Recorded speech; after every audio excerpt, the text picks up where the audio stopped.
volunteers at the show were excellent. Wonderful, wonderful, alright. Also, so, I'll get with you about the, joining the, we'll put that in later, about the Southeastern Federation. So, Blake, did you have anything that you wanted to report, just for the society? Yeah, nothing offhand. The only thing I could say is we did change our storage space to a new facility. So our storage space that we store all the stuff for the show and all the supplies we use for the society is currently located on the west bank off of General de Gaulle.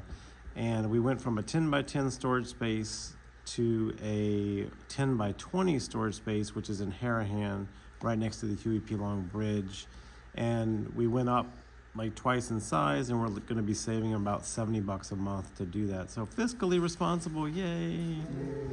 And we're just, able to save money and get better storage for us. So it should work out well for us in the long term. So So, to your knowledge, are we finished moving from one to the other? I am unaware if anything has been moved other than what you and I did. So. Okay, alright. So we probably need to get with somebody or get that done before the end of the month. for And we sure. also need to put in our notice at the one we're vacating to end that contract.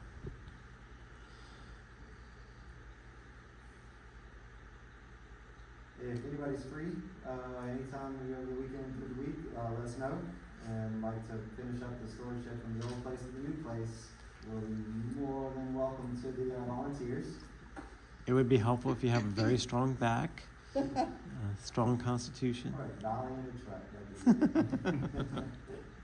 Not the only thing left was shelving. There's shelving, a couple buckets of dirt, a couple buckets of rock, and those in the kiln. In the kiln, we got a projector that's still there, a couple pieces of wood and some cinder blocks. And a table. The table's about actually this size Yeah. and about that tall too. So. Does it fold? No, it's a solid wooden table. All right. Yeah. Alright. So that's alright for the treasurer's report. Show committee. Liz is not currently here tonight. Is there anybody else from the show committee that would like to do the report? I can tell you the attendance. Okay. We gave out 185 grab bags to kids. We had 872 paid adults. We had an average of 37 returning people with white tickets who did not stop for a new door prize ticket. So that's 1,094.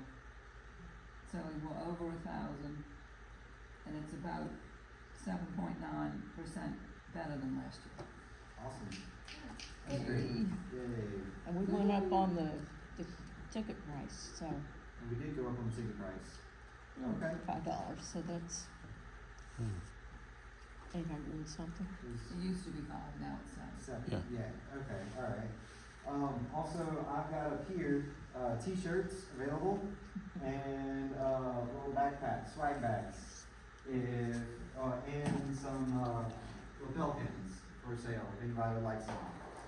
Bundle and get 30, swag bags are, let's just say 15, t-shirts are 20. It's cute. Well, lapel pins and then our t-shirts. Has everybody seen them? No? T-shirts are cute. They did not shrink on wash. Oh, good to know. Yes. The lapel pins are a one-off. Yeah, lapel pins are special. They are special.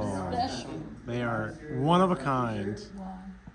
It's a collector's item, Allison. They're collector's items. Yes, that's the word.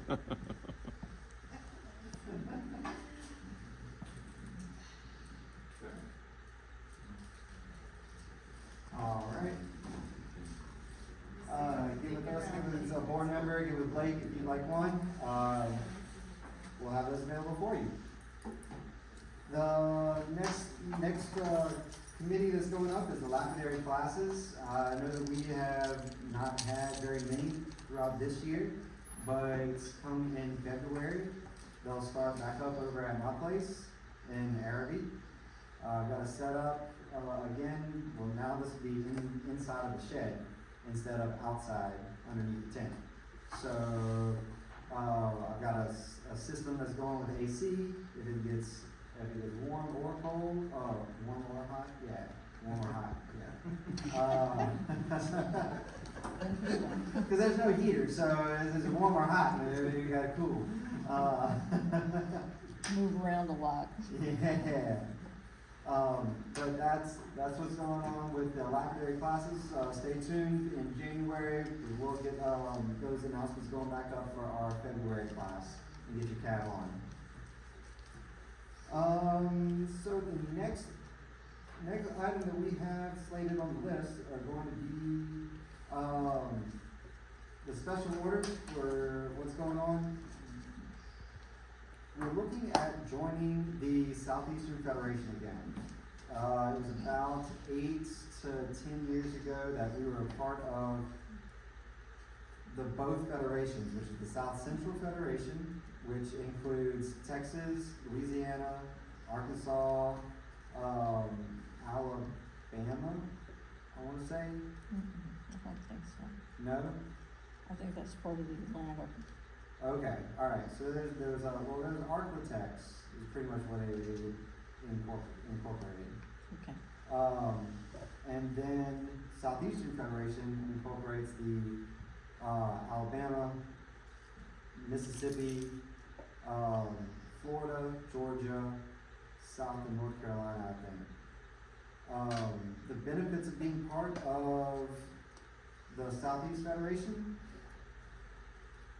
was, I have them there. So they got the Mayo Education Foundation, which is a national, it's a national scholarship program that we can apply for. We've got the Federation-sponsored Club Insurance, which they are capable of writing in a different format than our federation. It was a big thing going on, technical stuff for the show. We almost didn't have the show because we couldn't get the insurance written correctly. But they would do that correctly for us. Then the field trips to Mississippi, to Florida for the shark teeth, the clams, going to Georgia for the hog line, going to anywhere over that way. You need to ask, if you're not from that federation, you need to ask permission to go rock counting on, if you're a society, on their territory. It's just a territory thing. It makes everything a lot easier. And it's also, you get the William Holland classes, which are a plethora of anywhere from beading to silversmith to lapidary to any type of class of lapidary source that you would want to involve yourself in. William Holland's got one for it. They're in North Carolina, aren't they? I believe so. Georgia, no. They're in No, Georgia. they moved. I thought No, they're by, they didn't move. they're not far from Atlanta, right? They are in YouTube. Library education, so William Holland. They have dedicated, also, they have federation weeks at the school. They're in Georgia and Wild Acres. So lapidary That's schools in North the Carolina. southeast are the William Holland, the Young Harris, Georgia and Wild Acres, Little Switzerland, and North Carolina. So they That's got North it. Carolina. Yes, they got it all up and down the East Coast. We are lacking that in the South Central Federation. Wild Yes. Acres is currently operating on sort of a limited basis because of damage from the hurricane last year. Okay, well, but that would Just be let- available to us. just mention it. This just be available to us. And they also have competitive cases and judges that the Federation can come around. So it's one thing to hold a Federation meeting, at our show. It's another thing to have the judges come around that from the federation to actually have a legitimate showing and judging of cases. And if you're not sure what I'm saying, you know those display cases that are at our show, everybody knows, they walk around and see. So there's a specific set of rules if you would like to participate that go along with each case. And you can compete regionally, then you compete nationally, and then you compete, and then from the nationals, you're able to go to and travel with the American Federation and compete against, I guess, everybody. So, but there's different recognitions of different levels, different awards that you can get, and they are active. Their federation is active. So the negative to joining that federation, so there's the other part, is that dues would probably go up by about $5. So from $20 to $25 a person. That's not a lot, and it sounds like there's a lot of neat stuff that you can Yeah, get agreed. access to Absolutely. through them. I agree with that. Agreed. Yeah. Do, Okay. can we vote on it? Well, so that's all, yes. I do have a question. Sure. It sounds really cool, and we currently belong to Southwest. South Central. South Central. Yeah. Where none of those things are happening. Correct. Yeah, so, what would it take to just like incubate those things for the entire region? Location? Just like, not like this location, not like, we don't know where we exist and like, you know, but also just like, geographical, like, Right. actual, like, I mean, Well, Louisiana's pretty simple. I understand. So location, be it that those places are already established and they're specifically for lapidary schools. Yeah. If I had to just off the cuff say of where something like that for us would be, it would probably be up in Arkansas. With the Ron Coleman mines, the Crystal mines and stuff like that. That would be where our closest, Arkansas, maybe Houston or Dallas would be where our locations would be located if we were to have something of that scale, go on. Just for like field trips? No, this is for the classes. Like Southeastern Federation has, in Holland, they've got all that stuff set up and actively available to their societies. It would be contacting these places in probably those locations to get something like that set up for this federation. So it's like a few steps away from being viable, Yeah. and also, I mean, it's equidistant, but. Yeah. I think time consuming as well. I mean, you have to wait for that all to get set up and everything, Right, right, you know, yeah. yeah. So, all right, so if, I guess this does constitute quorum. Technically, yes, this constitutes. Quorum is usually 12, right, for us? In quorum 12 for us? Technically, yeah. Yeah. It's 12 or percentage thereof, so, yeah. So if we would like to bring it to a vote, whether we would like to join the Southeastern Federation, I nominate that we join the Southeastern Federation. all right, by a show of hands for that. 4. Anybody against? Abstain, and so it passes. Yay. All right.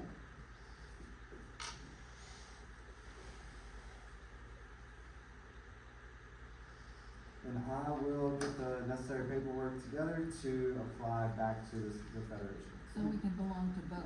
Yes, We're in the unique We have opportunity because of where we are, right? correct, yes.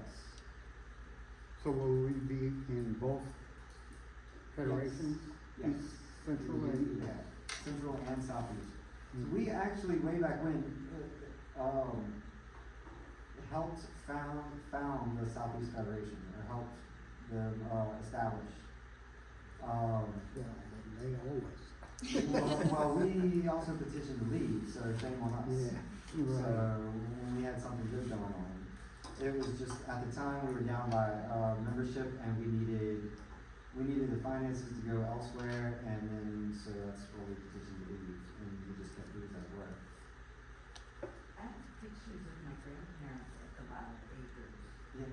Yeah, And, We- that's how that happened. Yeah, that's how that, it wasn't until about 10 or so years ago that we actually received it from that federation. Yep. Aw. Brandy, can you bring some of those pictures to share with us at the next meeting? Yeah. So Versus the, Harris Street Place. are there any other, is there any other new business that we could think of? Go ahead. I just wanted to talk about voting next month, Okay, so that it's happening. it is, I'm sorry, so there's any other old business that we get to, then we get to new business, that's my Okay. fault. Old business that we have is the Junior Rockhounds, or the Pebble Pups. Our Pebble Pup Society is actually, more involved than ever right now. Which is great, this is great, this is a good thing. I've been trying to preach that, you know, for every, well, it's like a 1 to 3 ratio practically. For every 1 kid, you got 2 adults. And so that's a way to triple your membership just by every kid. So, we do more field trips. A lot of them can't make these meetings, just because of the time. And the ones who can, we very, very appreciate. Mr. Owen, thank you very much, sir. Yes. I also want to mention that this is the first year of the show we did a dedicated afternoon for the Girl Scouts. Yes. Which went over pretty well from what I understand. Extremely We well. had 23 participants, if I do recall correctly. So 23 participants between the Girl Scouts and the Scouts of America troops, and just the parents of them. What we did was on Friday, dedicated it to their badge programs. So whereas you could also learn and get a badge from us if you're part of the Junior Rockhounds, you could also earn a badge if you were part of the Scouts of America. We had enough information there for that. You could start a journey, entrepreneurship journey if you were a Girl Scout, and you also had I think it was an arts and crafts badge and geology, or there was another badge that they were able to obtain there too. So that went over real great, and because it went over so great, we have our interest in next year, for Friday of next year, which is also great. The more attendance, the better. It's also free advertisement for them because they want to feature us in their national magazines coming for that month, or that quarter. And that's both the Scouts of America and the Girl Scouts. And then yes, we just have we got another interest group sign-up sheet that's going on that we just need to keep them involved. So the more field trips that we can go on, the more we can keep them involved, the better off, you know, we all are, and the more fun that we have all together. But right now, because we are more involved, we need a person that is involved in each of the caves, or just ahead of the Pebble Pup groups. They go and they are divided into by age groups, or they're all together. It kind of depends on how elaborate or how spread out our age groups are. In our bylaws, they can go from 10 to 17, and 18 to become a rockhound. But if you finish, you can become an honorary rockhound if you finish all the badges, you get a little special star and patch and all that, and so you're considered a rockhound sooner than later. There's a whole program, it's a book, the book's about that thick, it has everything laid out for you. We have the resources that are available to you. We just need somebody to stand up with some kids over the weekend probably and read that book to them and help them out with these activities. Nothing to it. We'll walk you through it for the first couple meetings even. But we're looking for that volunteer. If anybody would love or like, maybe even want to be in that position. So that is available. Let me know. at the end of the meeting sometime soon, so anytime right now. Alright, just throwing that out there one more time, alright. Love to do it, that would be the good choice, but I Just throwing that out there. think about it. Sure. And that'd be great. I'll think about it too, cause I was a very active Girl Scout Okay, back in the day. well, great. The brownies would love to have them.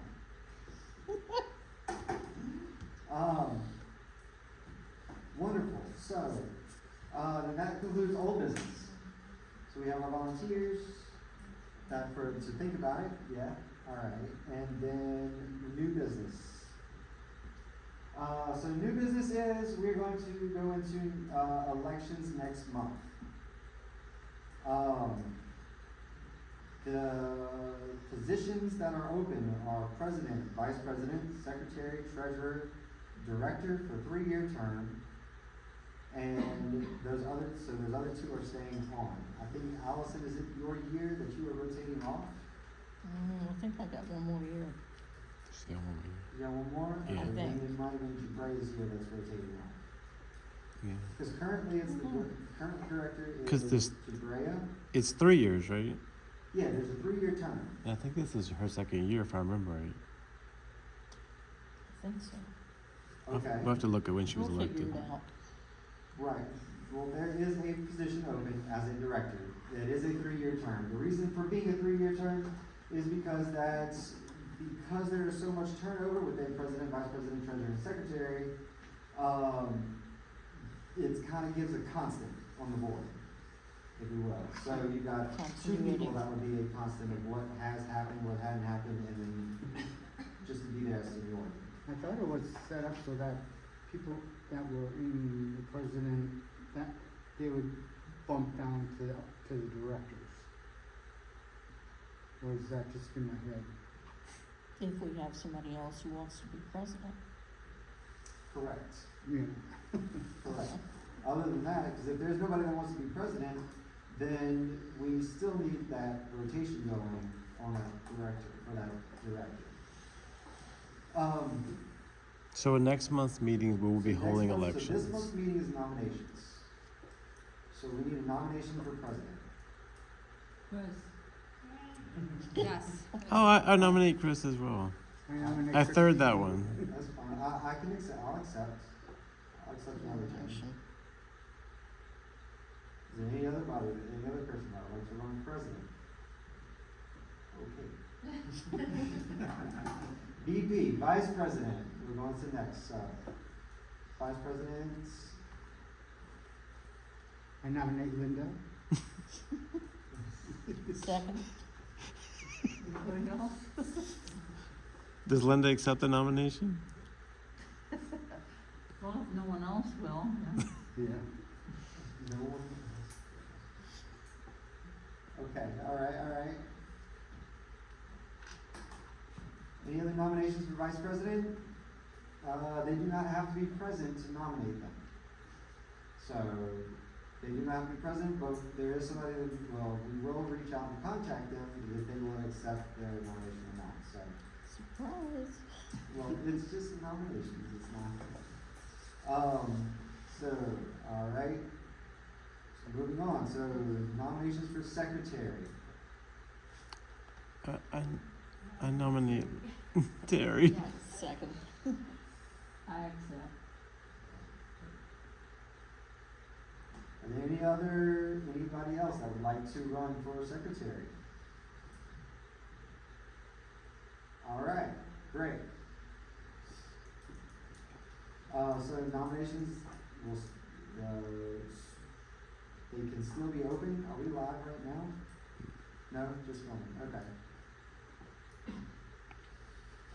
So moving on to treasurer. I nominate Blake. Blake.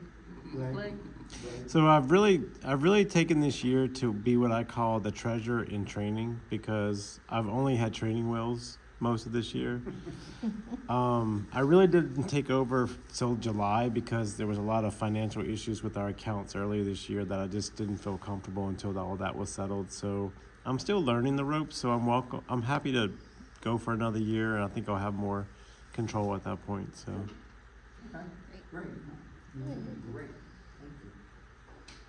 And then we need one more director to fill in our 3-year term position.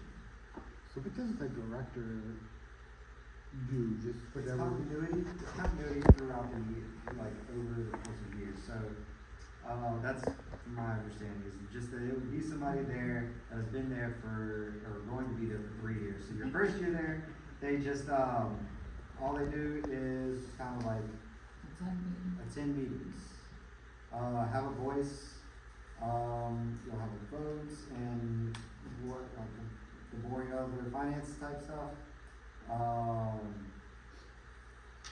Yeah, there's not much to the board of directors, we just need to hold them, so.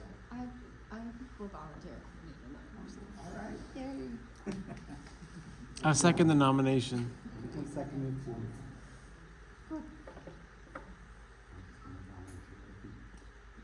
Well, you can Awesome. so. I will give that to you. No, go right ahead. I can still show So, it. the next thing on new business we have is the shed content determinations. So determining what else is in the shed. Clarification on that is that we have some things in the shed that we've been holding on to in hopes that we will have a presenter come and utilize during the for classes. It's, they're just resources. The things that we don't use for the show that have kind of been sitting there for years. Now, I will open the floor to any discussion or questions on what else is in this shed, I guess. I think what would make the most sense for that kind of thing would be for us to maybe take a nice inventory, an organized inventory, and even some photos that we can present to everyone and say, this is what we have, this is what we've been holding on to, these are the ideas we have to work with this moving forward. You know, is it necessary? Should we look at losing or, reallocating some of those things? But I don't think most people in here are going to have a working knowledge of what we're talking about. So So move the table it to next month. I would table or- that until we can present them with an organized, Alright, yeah. sure, no problem. Well, Second, yes, Allison? I would like to make a comment that Yes. I think we ought to figure out whether the equipment that we've been hanging on to for decades is functional, and for stuff that we haven't used and we've just been hanging on to in hope that somebody would come. I think we ought to consider Donating it to a museum of lapidary arts. of ancient artifacts, but I think we ought to consider What was that scale thing? selling it or donating it or something What was that long scale looking thing with the? to raise some funds for working equipment that we can count on. So, alright, so to counter that is that all those machines work. You They sure? all work. All right. For certain. Those motors work. They're slab saws, they're trim saws, they're rock saws, they are gravity fed. They're not brand new by any means, but they are in working condition. They just have not had anybody to use them in a while. Those machines, the fact that they work and nobody wanted to use them is just the fact that nobody wanted to take them home, clean them up, and then let the society come over to their place to utilize said saws. They all work. How about the burnout Let's film? inventory it Yes, first, and then we'll yes, all know what yes. we're talking about. Sure. and Right, We okay. can make an Absolutely. informed I agree. decision. Can we do But that's a classes great like idea. I at agree. the shed? No, absolutely not. There's no electricity. No. Yeah. Alright, so there's a motion to table until, further information is gathered. Yeah. A second, yeah? Yep. Great. Okay, good. It passes. Jen? Yes. Yeah. And then is there's, and then so we have our public health, nominations, or just, we'll think about it till next month, yeah? Maybe next month? Yes. Okay. Let me think about it. Sure, The, sure. so we talked about every other month doing Correct. something, right? Yeah. So that'd be like every other Sunday. I mean, yeah, roughly. Every other month for, what would we do, like the day before New Year's? Sure. Because that would technically be the second Sunday. So we do the second Monday. So. Yeah. All right.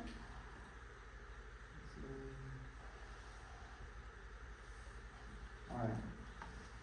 Well, that concludes the business portion of everything. Motion to close new business? I had a quick question. Yes. Date and time for our Christmas, meeting, Christmas gathering, dinner. or, Dinner. So it will be the second Monday of the month, so December. oh, look, the second Monday of the month of December falls on December 8th. I wonder whose birthday that is. Ah, That's my birthday Your birthday. and Owen's birthday. yeah, we'll 'Cause bring some candles. Owen and I share the same birthday. Well, that's something. And we'll speak of birthdays, so today's birthday. So today is it? Yeah, all right. So, it's Greg. Oh, happy birthday to you. So Lakeview Harbor. Lakeview Harbor, okay, Yep. is where it's gonna be at, and same time, 7:30. No, 6. I lied. Yeah. 6 o'clock. And the We'll way, send out an invite, don't worry. yeah, and the way we've done it in the past is they give us like 2 options for you choose what you want to eat, and it's a full like 3 or 4 course meal or whatever. I think it's 3 courses, salad, choice of entree in advance, and dessert. Yeah, and then we also do our white elephant gift exchange at the same time, which last year was a lot of fun. We had a great time with that. Yep, sure did. Everybody went home with something. Without further ado, we have Will. All right.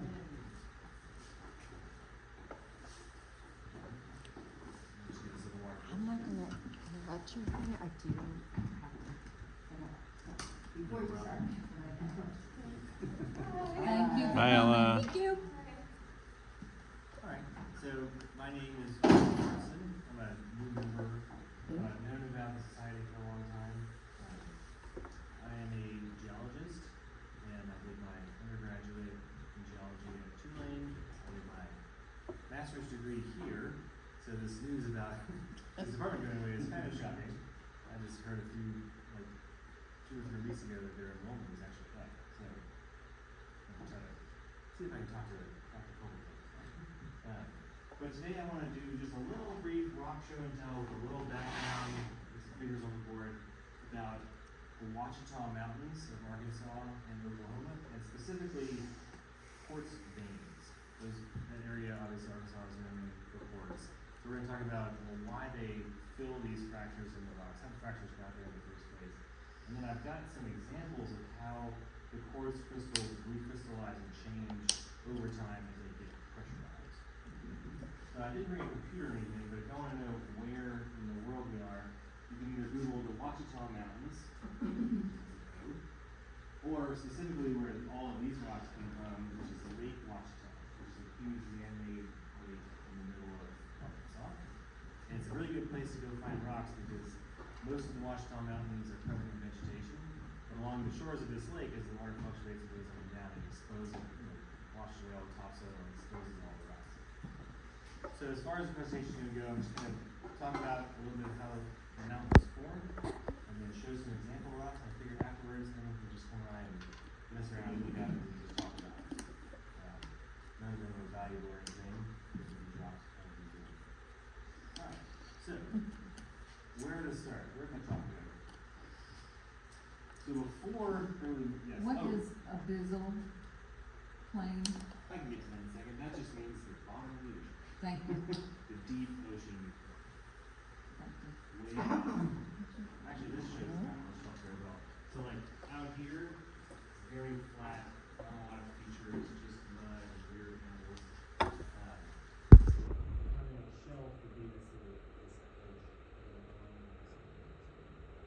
Up here you can see where land and how much of it is, back there a lot.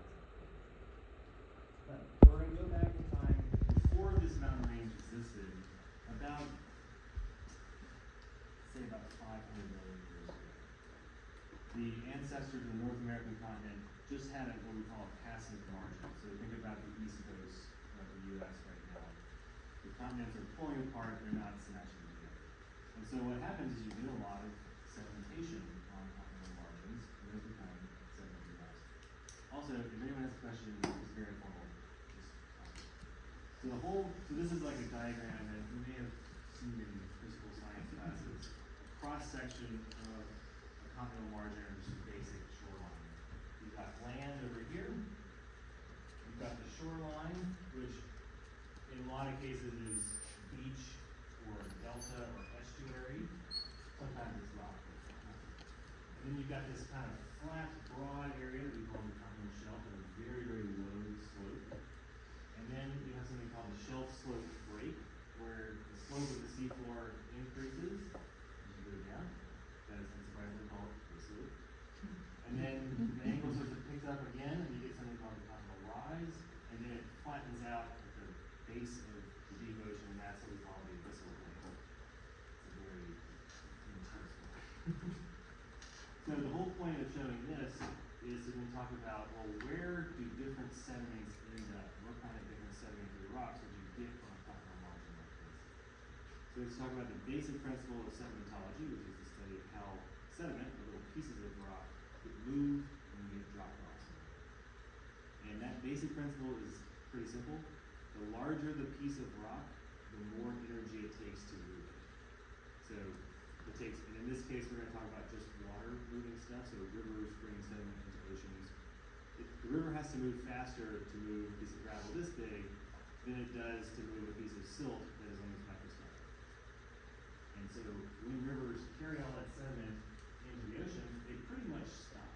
Their velocity goes to zero because they're just hitting the ocean. And so your coarser things, like your sands and your gravels, are all going to end up in this shore area. And so those sediments, if they get buried and fused, will become sedimentary rocks, and they'll mostly be sandstone.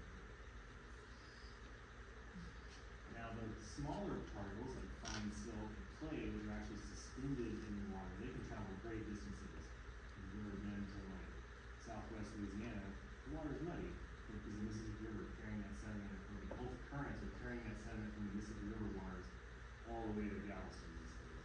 So clay can go a really far distance.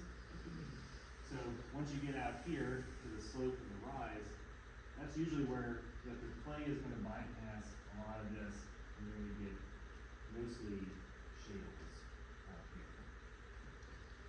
Shale is just the rock version of clay. Now the shelf is a bit more complicated. You do get sort of everything. So most places you'll be depositing shale. So there's a river coming in here. The sandstone gets dropped here. Some of the clay gets dropped here. You might also have limestones. We've only been talking about plastic sediments. Well, if this is a warm climate and you don't have a lot of rivers nearby clouding the water, you can get corals and other reef-forming organisms that precipitate limestone. You get limestone on the shelf. As you get to a certain depth in the ocean, you can't have limestone deposition anymore. So you can get shales, limestone, and then sometimes a little bit of sandstone out here on the shelf too. So another thing that happens that's really cool and somewhat recently discovered scientifically is that sometimes sediment that piles up here collapses through an earthquake or a tsunami or something, and you get these things called sediment gravity flows that just, think of them as like underwater mudslides. They flow down the slope, they behave like rivers, they meander, they do cool things. When they get to this rise or this plain, they sort of stop and deposit and build these big fans that are now listed as river deltas. So all this is happening, underwater, it happens all the time. And so you can get some sandstone actually way out here, and that is the primary exploration target for deep water oil and gas drilling. That's what I do by the government as a petroleum geologist. So you can get those sediment gravity flows and the resultant deposits we generally call turbidites. So you can get some coarser grains out here. But once those are done, out in the abyssal plain, you're just getting shales, or maybe even chert. You get so far away, you can actually have thin bands of chert forming. What is that? Sorry? What is that? Out here on the Chert? abyssal I plain, don't know no, chert is just a cryptocrystalline quartz, which means a certain level of microscopic. I don't remember the exact specifications, but It's the formation of all these, I can't think the of church the kind of a word. general term for just that size That range. of quartz. microscopic. Yeah, they're like beyond microscopic. Very fine it would be grained. something on the order of thousandths of a micrometer. We're talking things that to see an individual quartz crystal in this rock, which I don't see any gravel, but most of the gravel in this area is chert. To see an individual quartz crystal, you would need probably the world's best scanning electron microscope to see an individual one. So to us, they just look like round rocks. But you can get chert formation way out in the middle of the ocean when you don't have a lot of shale coming in, you don't have a lot of clay, excuse me. Like I said, limestone particles are little organisms that have shells of calcium carbonate. If they die at the surface, at a certain depth, that all dissolves in the water. What's left way out in the middle is just bands of chert. That might take hundreds of thousands of years to accrue a millimeter. Anyway, so no one has to remember any of this. The whole point of all this is that the further you get from shore, the different types of sediments there are, and thus the different types of sedimentary rocks. So most of the stuff that gets deposited in the ocean is never seen. It just stays under the ocean.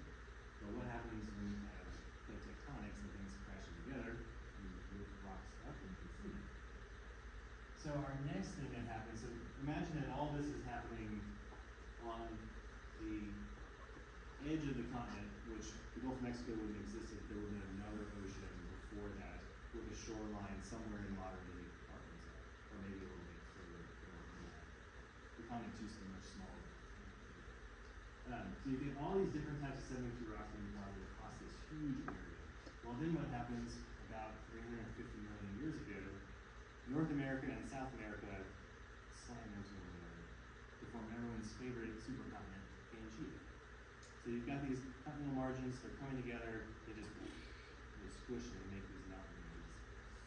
Squishing and compaction is the key phrase here. So this is something like what it looks like today. So all of these different layers that were at one point horizontal thrust and fault up and over each other as everything gets squished. And so all of these lines here are faults where something has gone up and over something else.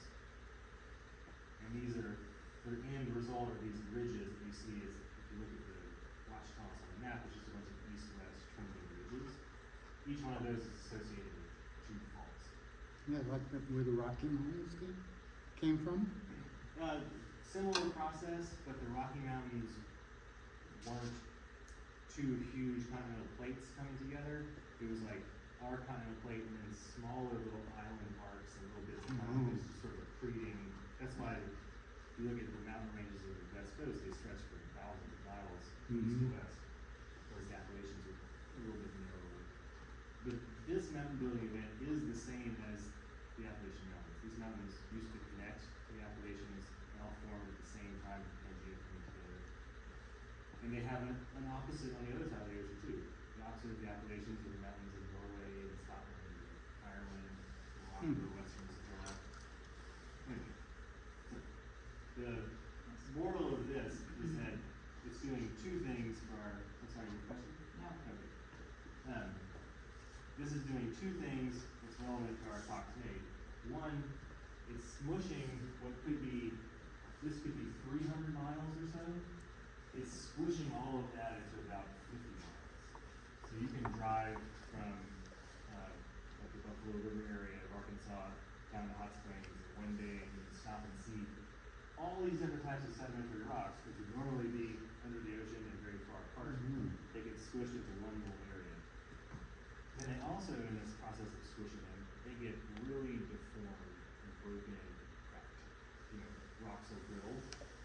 when you're smushing two continents together, things that were at one point horizontal can become at weird angles, even sometimes completely flipped over, sometimes folded, you know, in crazy ways like that. This could be a, you know, 3,000-foot thick formation that just crumpled.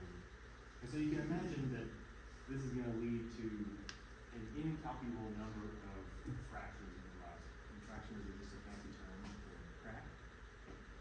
So what happens then when you have all these cracks? Well, you'll notice these are pretty steeply, remember I said they were horizontal, now they're steeply dipping. They're also sedimentary rocks, which tend to allow water to flow through them better than other types of rocks. So you have a lot of groundwater that gets in here and as rain keeps over hundreds of millions of years, rain keeps pushing the water down where it gets hot. This is the top of the down.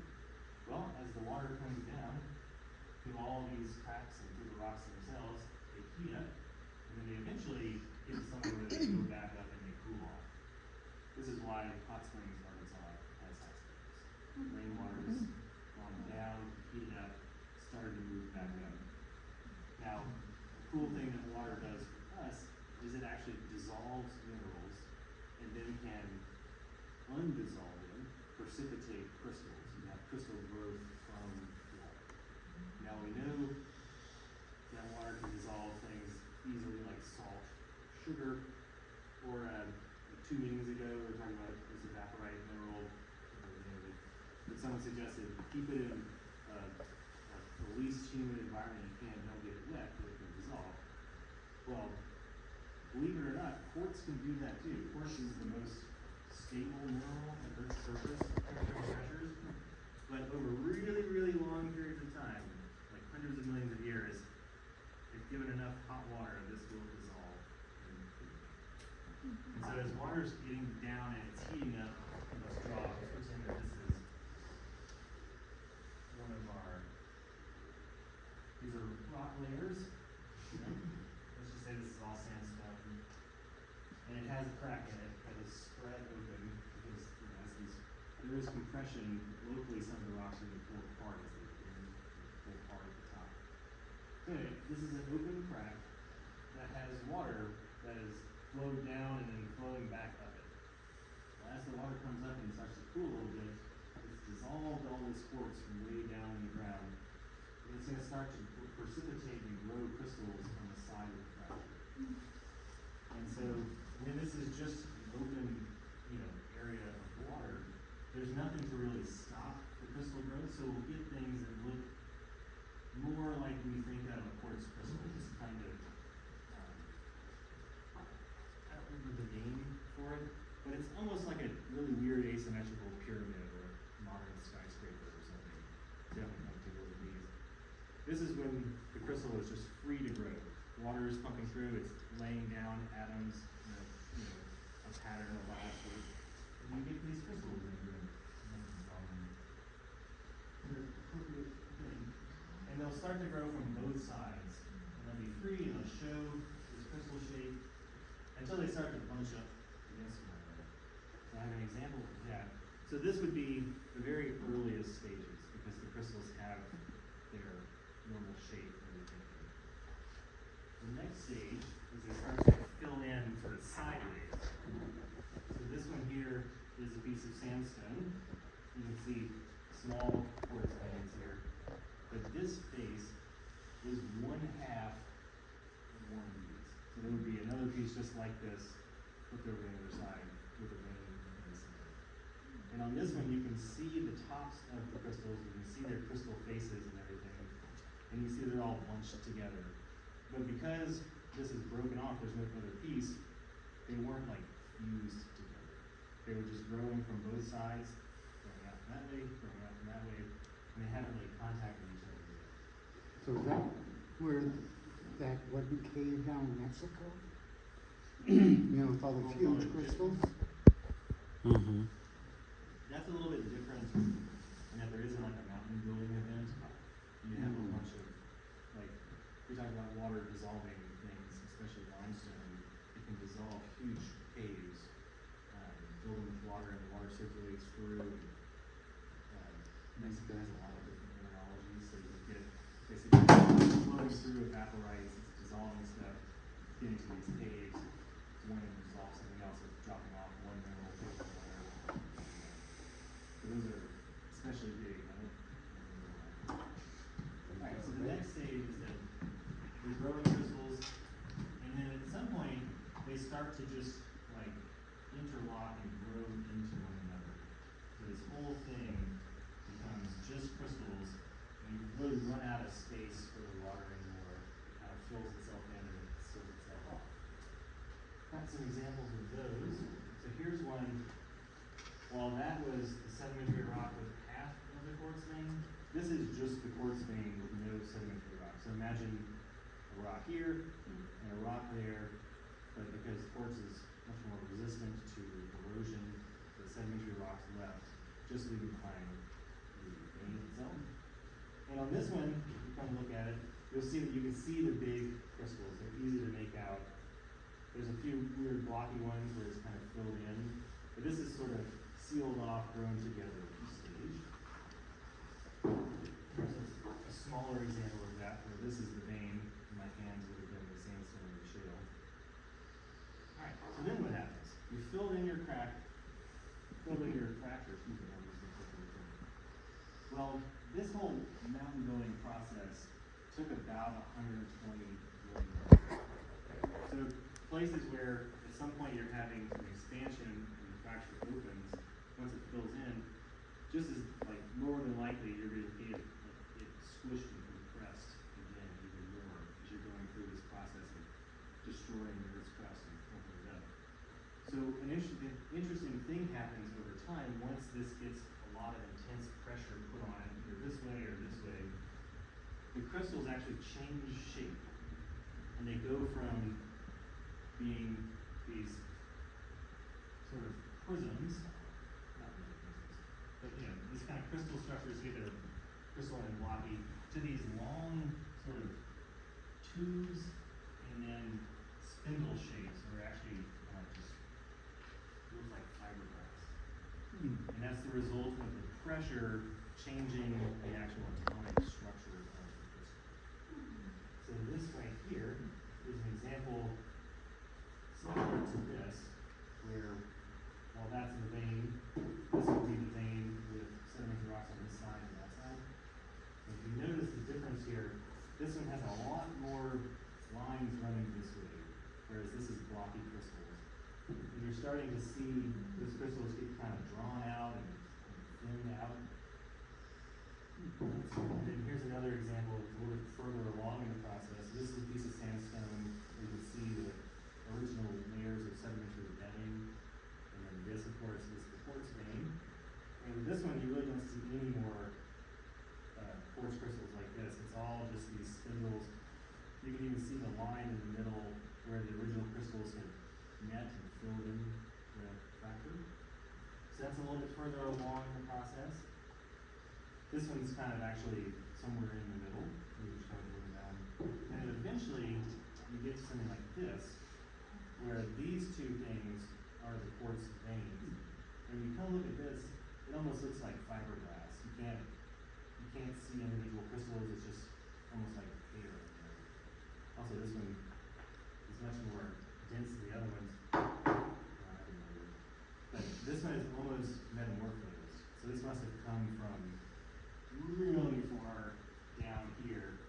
And at some point, the quartz did this, and then got pushed really close to the surface near the end, where I found it. So that's the end of the quartz part. To summarize, we had a bunch of sedimentary rocks deposited out of the ocean. We had the formation of Pangea, smooshing all of them together and causing them to fault up on each other, to bend and fold and flip over and do all kinds of weird things. It's led to a bunch of cracks that allowed water over many millions of years to go down, dissolve quartz, and then precipitate quartz in these fractures.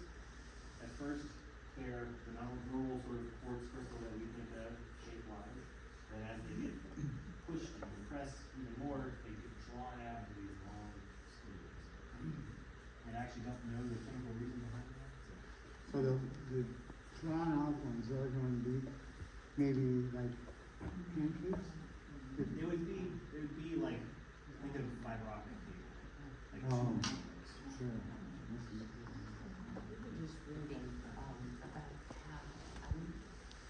the Christmas dissolving and then burning back up the line goes through Mackin spruce trees or something. Nice. Yeah, I could see, like, individual atoms, precious metal coming to one particular tree. And it's hardening back up. Wow. That's pretty cool. So I guess this whole process, this is fascinating. I don't think I've ever looked into all his interests. Haven't looked into why the geos pouring all their stuff on the inside, and he's got one that looks new that he bought from India, that he bought at the show. That It's you, got- right No, it's where's the green one? there. It is a similar process to have a geode, or the same thing with the gravel that we find in the Homachita or the Pearl Rivers. You have to have sort of a cavity inside an existing rock, so an open space. And then as groundwater over time moves through it, it will start to, sometimes the water doesn't really want to have all this hard stuff dissolved in it, like the gravel would just have limestone or salt. So it'll take its dissolved atoms and precipitate them into crystals and pick up something else. And so if you have a circular space and the water's kind of flowing even through it, it will evenly precipitate crystals all around during 60 degrees. And if conditions change, you get different layers of different minerals as you fill in the geode. Very similar process to this, it's just a fracture that's this large linear feature rather than Instead of a circle, yeah. Is there a specific process for the crystals that end up with flat faces and the prism shape? There is, this is not really my area of expertise, I kind of forgot most of that stuff. But basically, you start out with a nucleation site, something where the first, molecule of the crystal can form onto. And quartz, for example, is a similar shaped molecule to water, but it's the, silicon dioxide. So it'll have one atom of silica with two oxygens attached to it. And basically this forms the pattern. It then starts to repeat. You will draw, say you've got water flowing all over this, then you can deposit, for lack of a better term, another silica. That gives you your crystal structure, Yeah. crystalline structure. And then eventually it will go, I don't know what it actually is, but it'll be something like this. Yeah. This is oversimplified. But something about the geometry and three dimensions of these individual, we call this a unit cell. This three atom molecule. Something about how electricity wants these, and clarity wants these to fit together in three dimensions, is what ends up making the shape. Because a crystal is really nothing more than a huge molecule repeating smaller molecules. Yeah, it's the same thing that's being added on, and down at the single molecule level is what dictates the shape of the crystal, unless it hits and runs into something. Gotcha. So, are you familiar with any of the polymetallic nodules at the bottom of the oceans? They're supposedly like the natural battery cells that are at the bottom of the trenches and all that Yeah. stuff. I didn't know if that was field or. No, I work for a federal agency called the Bureau of Ocean Energy Management, and that is one of our areas of responsibility. I'm not very familiar with it. What I've seen, this is my personal opinion, what I've seen from some documentaries, I think the whole thing is a money-making scam. I don't think it'll ever be economically feasible to get the nodules. And there also is a tendency for these nodules to build up in areas where big ocean currents are coming together and making like an eddy, basically, in that triangle. Well, that's also a place where deep sea reef communities like to live too. So I think a lot of these nodule fields would end up likely being off limits to steam it while it's still flying. So those are my 2 thoughts on it. Okay, alright. Show and tell time? Yeah, show and tell time. So we've got the examples of the ports through various stages. Then I've got some examples of the turbidites. You think back, I mentioned these underwater mudslides that flow down. Oh, yeah. So Mhm. if you ever go on Google Earth and show the satellite view, you look at the continental shelves, you'll see huge canyons. If you zoom in canyons, you'll see like meandering river systems. Those are these underwater mudslides. So I've got a couple of these deposits, which are really cool because there are only a few places on Earth where these actually can be seen. Most of what we know about turbidites are from oil wells, and data collection from oil wells. So the Jack Fork Formation in Arkansas is probably the best example in the world of finding these. Where is it called? Jack formation? Jack Fork Jack Formation. Fork. Where is it located? I can actually tell you there's a great outcrop. The Gray Lake, Arkansas.